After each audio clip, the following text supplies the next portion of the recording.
interests around vaccines and connected to the Center for Vaccine Preventable Diseases really are around those areas, around vaccine practice.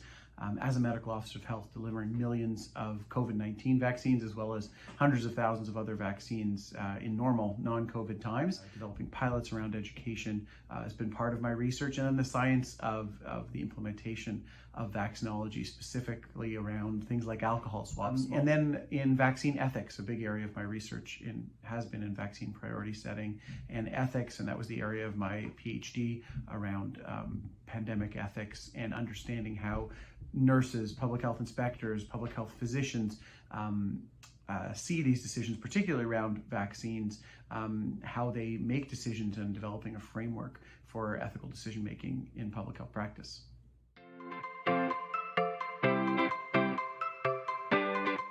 I'm now working on a number of research and practice areas that include working with marginalized populations, racialized populations, faith groups, and understanding how community dynamics affects vaccine hesitancy. And that's one of the areas I'm working with other members of the Center for Vaccine Preventable Diseases on. In